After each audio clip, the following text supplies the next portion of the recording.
Now, today's new topic is Plasmodium.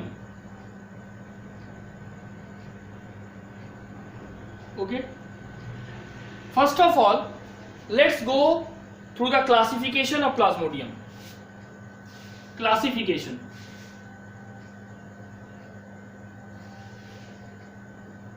Classification क्या होगा?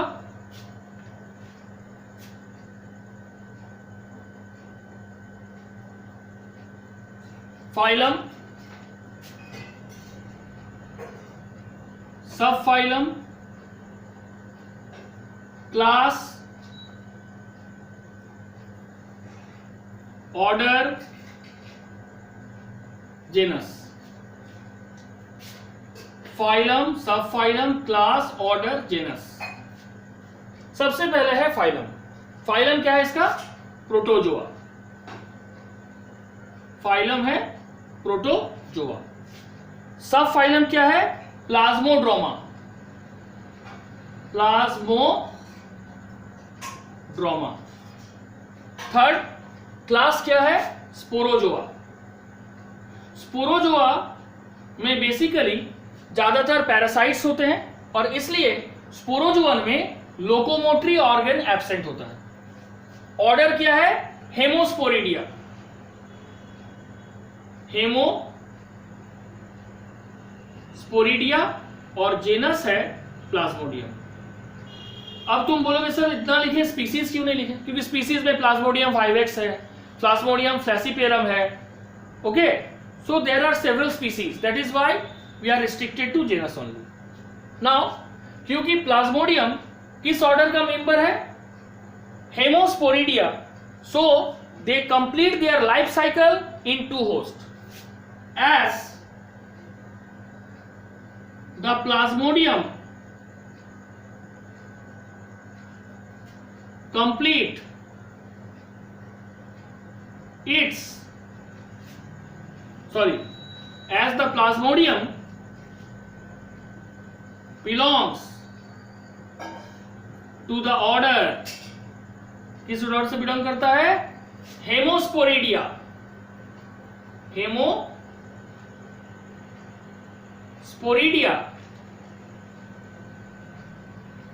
So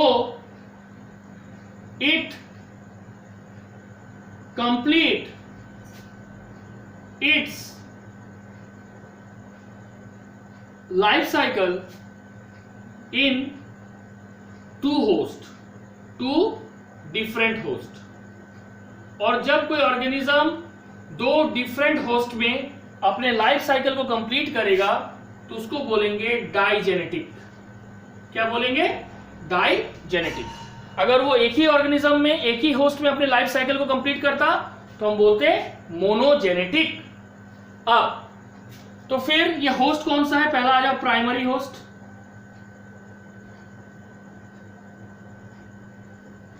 primary host कौन है? Human being. ठीक है, ह्यूमन बीइंग. और ह्यूमन बीइंग में Plasmodium completes it's asexual phase. ठीक है, सेक्सुअल फेज का सिर्फ वो गैमेटोसाइट्स तक बना देता है, लेकिन क्योंकि वहां पे ये सेक्सुअल फेज डोमिनेंट है इसलिए कहा जाता है कि प्लाज्मोडियम ह्यूमन बीइंग के बॉडी में अपने एसेक्सुअल फेज को कंप्लीट करता है. अब आ जाओ सेकेंडरी होस्ट. सेकेंडरी होस्ट क्या है? सेकेंडरी होस्ट जो है इसको हम intermediate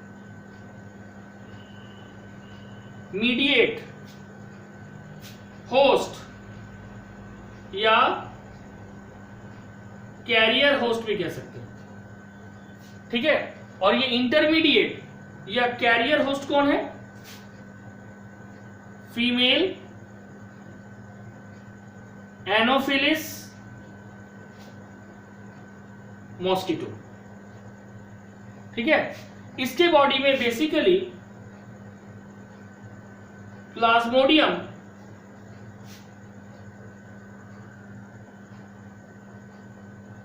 sexual phase and sporogony को कंप्लीट करता है, that is formation of sporozoite.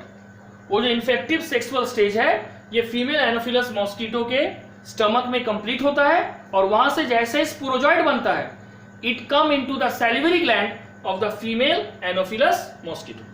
ठीक है, तो ये हो गया सेकेंडरी होस्ट। और इसका रिजर्वायर होस्ट कौन है, इसको रिजर्व करके कौन रखता है, monkey, reservoir host.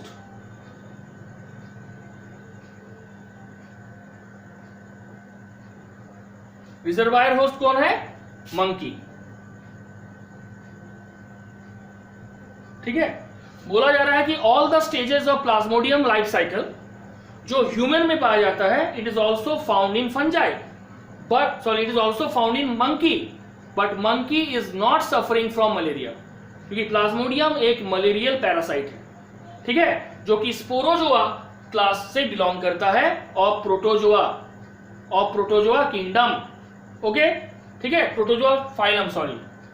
Now reservoir host तो क्लियर हो गया। अब हम लोग जानेंगे कि इरेडिकेशन ऑफ प्लाज्मोडियम, मलेरिया जो है उसको कंट्रोल करना मुश्किल क्यों, उसके लिए वैक्सीन क्यों नहीं बन रहा है। तो देखो, इरेडिकेशन ऑफ मलेरिया इजी नहीं है क्योंकि इसका एक तो होस्ट दो अलग अलग है, रिजर्वायर मंकी है, प्राइमरी होस्ट ह्यूमन है, secondary host female anopheles mosquito है।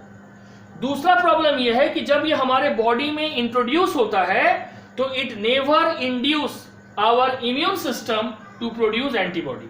ये हमारे फॉरेन जो अंदर में जो इम्यून सिस्टम है उसको स्टिमुलेट ही नहीं करता है कि वो एंटीबॉडी बनाए, हेंस हमारे बॉडी में इसके अगेंस्ट में कोई इम्यूनिटी डेवलप नहीं हो पाता है बेसिकली, और इसीलिए मलेरिया का कोई वैक्सीन अभी तक डेवलप नहीं हुआ है।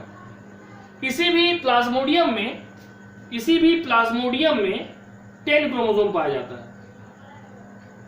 Plasmodium have 10 chromosome.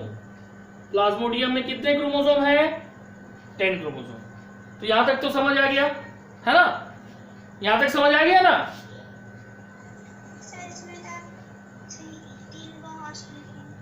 तो देखो, रिजर्वायर मतलब कौन है, रिजर्वायर मतलब जो स्टोर करके रखता है लेकिन फैलाता नहीं है। जो फैलाता है उसको इंटरमीडिएट या कैरियर होस्ट बोलते हैं, वो कौन है, फीमेल एनोफिलस मॉस्किटो। और जो उससे इफेक्टेड होता है वो है ह्यूमन बीइंग। तो ह्यूमन बीइंग को प्राइमरी रख रहे हैं, फीमेल एनोफिलस मॉस्किटो को सेकेंडरी होस्ट रख रहे हैं, और मंकी के बॉडी में ये सबसे पहले पाया जाता है क्योंकि वो इसको रिजर्व करता है, वो हो गया रिजर्वायर होस्ट। समझ गए, एक इन्फेक्शन हो रहा है एक में, एक फैला रहा है और दूसरा उसको कैरी कर रहा है। ठीक है, और प्लाज्मोडियम में टोटल क्रोमोसोम कितना है, 10। समझ आ गया सभी को। अब आ जाओ नेक्स्ट पार्ट।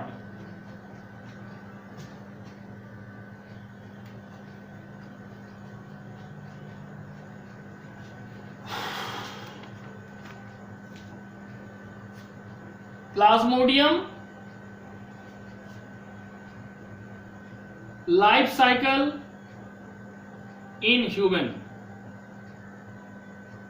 प्लाज्मोडियम का जो लाइफ साइकिल है ह्यूमन में, ठीक है,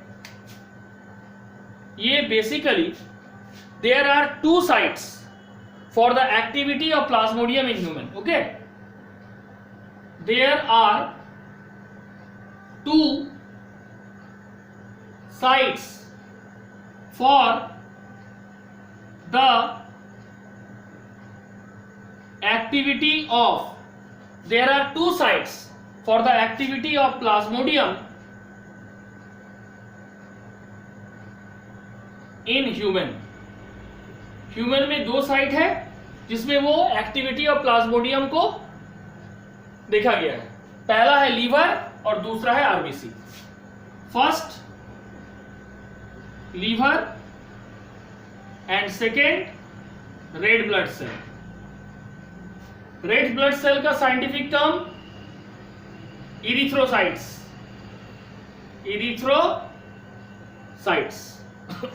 Now all the activities that occur in liver by the plasmodium are known as exoerythrocytic cycle। Erythrocyte मतलब आरबीसी। तो यहां पे लीवर में जब एक्टिविटी हो रहा है यानी आरबीसी के बाहर हो रहा है, तो इस एक्टिविटी को एक्सो इरिथ्रोसाइटिक साइकिल कहा जाता है। किसको? Activities of plasmodium in liver. और रेड ब्लड सेल में जो एक्टिविटीज होता है प्लाज्मोडियम का, उसको बोलते हैं इरिथ्रोसाइटिक। क्या बोलते हैं? Erythrocytic cycle. ये क्या है? Activities of plasmodium in RBC. हो गया? यहां तक समझ आ गया? ठीक। अब हम लोग नेक्स्ट पढ़ेंगे infection of plasmodium in human. ठीक है।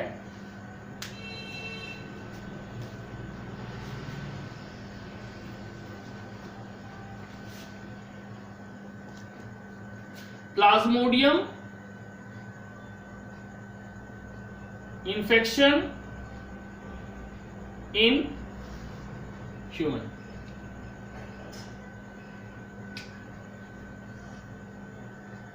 Plasmodium infection in human. Infective stage of Plasmodium in human is sporozoid. Infective stage of Plasmodium in human is sporozoid. ठीक है। Which are sporozoite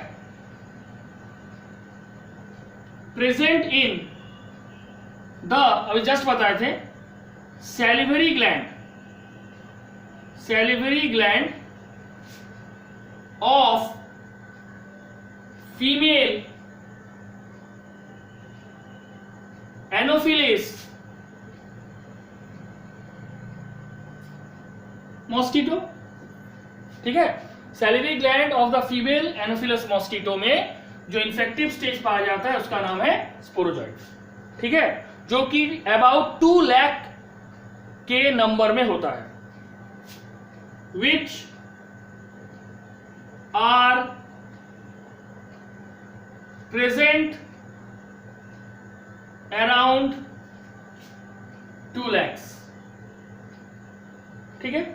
second, sporozoite spindle से, ठीक है, यानी इस तरह का या इस तरह का, यानी सिकल शेप्ड होता है। ठीक है। सेकेंड, स्पोरोजॉइड आर स्पिंडल और सिकल शेप्ड। स्पिंडल या सिकल शेप्ड का होता है। ठीक है। और इसका जो स्पोरोजॉइड का जो बॉडी है ये पेलिकल से घेरा हुआ है। It is covered by pellicle which is made up of 11 to 15 microtubule. Its body is covered by, body किससे घेरा हुआ है? पेलिकल। ठीक है। Which is made up of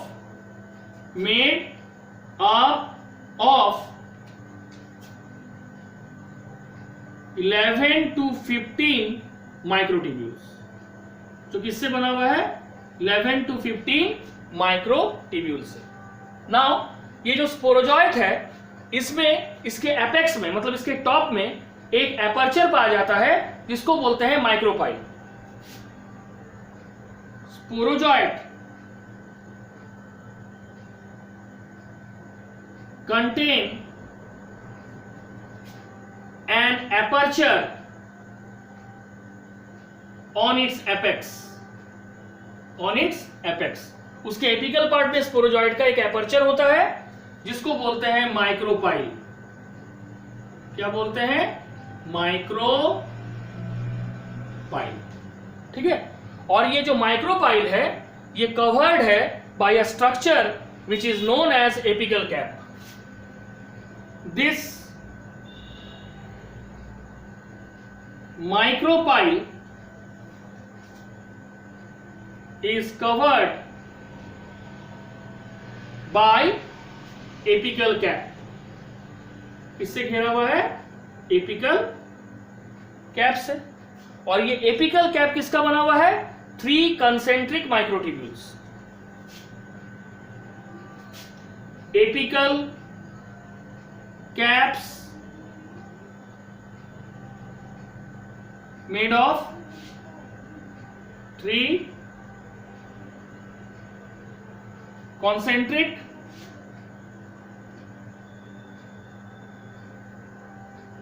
microtubules. Next बोला जा रहा है कि एक जोड़ा सिक्रेटरी ऑर्गेनल्स है जो कि माइक्रोपाइल से रिलेटेड है, और ये एक लाइटिक एंजाइम रिलीज करता है जो स्पोरोजॉइड को लीवर के अंदर इंट्रोड्यूस होने में मदद करता है। देखो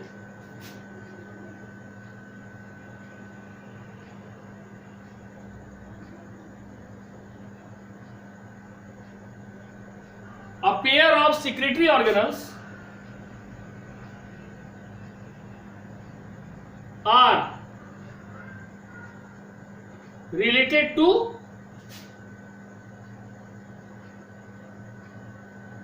micropyle. Pair of secretory organelles है जो माइक्रोपाइल से रिलेटेड है। ठीक है, नाउ इट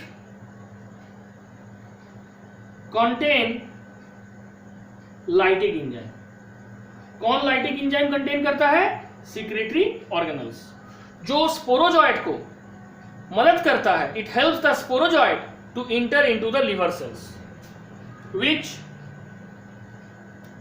हेल्प्स, किसको हेल्प करता है? Sporozoites to enter into liver cell, which helps sporozoid to enter into liver cell। हो गया? अब यहां तक समझ आ गया? Any doubt? कोई दिक्कत है? बोलो।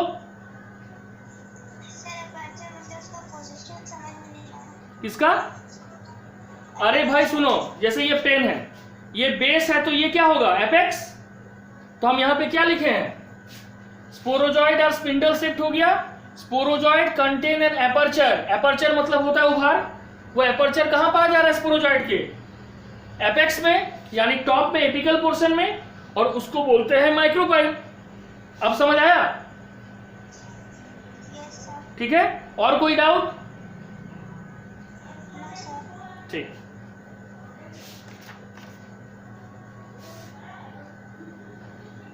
अब जो है बिग, एक बड़ा ओरल शेप्ड न्यूक्लियस जो है हर एक स्पोरोजॉइड सेल के बीचों बीच पाया जाता है, और उसके जस्ट नीचे माइटोकॉन्ड्रिया पाया जाता है।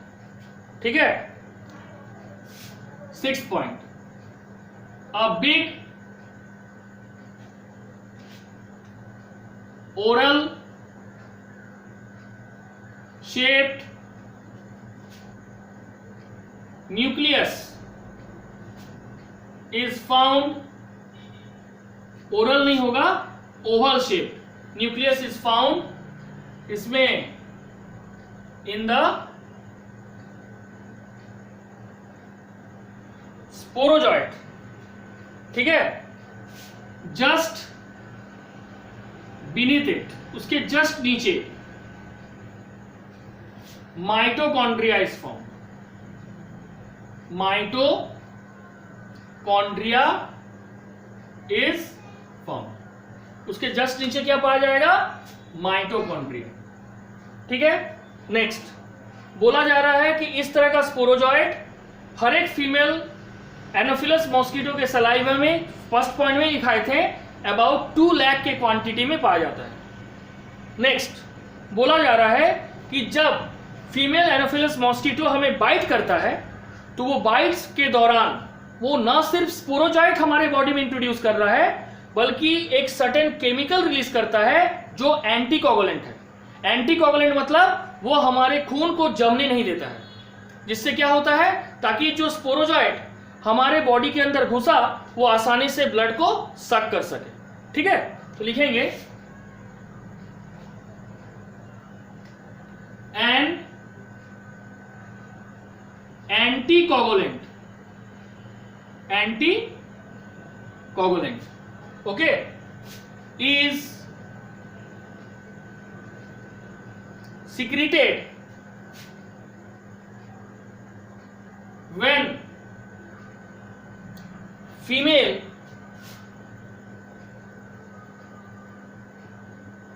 Anopheles bites. जब इसको फीमेल एनोफिलस हमें बाइट करता है, क्या करता है, it do not allow the blood to clot, ये खून को जमने नहीं देगा, so that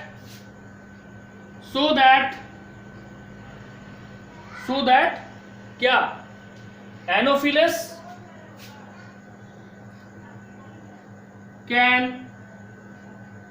suck the blood easily, और इसका फायदा ये भी होगा कि ब्लड जितना कोगुलेट नहीं करेगा वो उतना उसका सर्कुलेशन स्पीड में होगा, और ये स्पोरोजॉइट अपने टारगेट, सबसे पहला टारगेट क्या है इसका, लीवर सेल, उस तक जाएगा।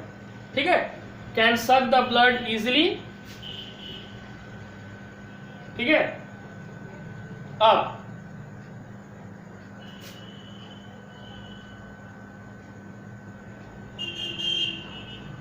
with the saliva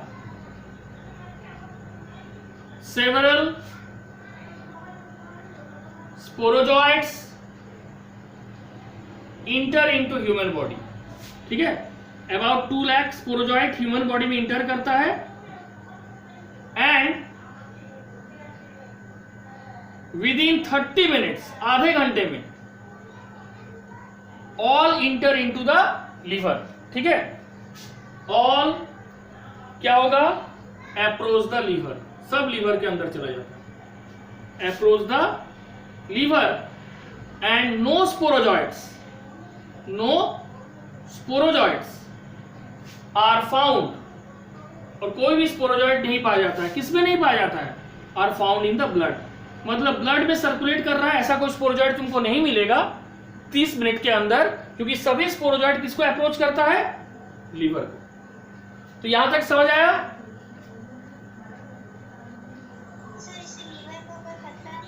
लीवर को तो होगा ही ना, लीवर सेल में जाएगा, मल्टीप्लाई करेगा, फिर लीवर सेल को डिस्ट्रॉय करेगा। ठीक है, लीवर सेल को ये नुकसान पहुंचाता है लेकिन एक लिमिट तक, क्योंकि इसका मेन टारगेट होता है आरबीसी। ठीक है, नेक्स्ट डे हम इसके लाइफ साइकिल को पढ़ेंगे, लीवर में कैसे इन्फेक्शन करता है, लीवर में कौन सा स्टेज बनाता है, ठीक है, फिर आरबीसी में, और साथ ही साथ ह्यूमन में क्या काम करता है, और फीमेल एनोफिलस मॉस्किटो के बॉडी में ये कैसे स्टेज पूरा करता है, ये सभी को हम डिटेल में पढ़ेंगे। So that's all for today, thank you. Okay.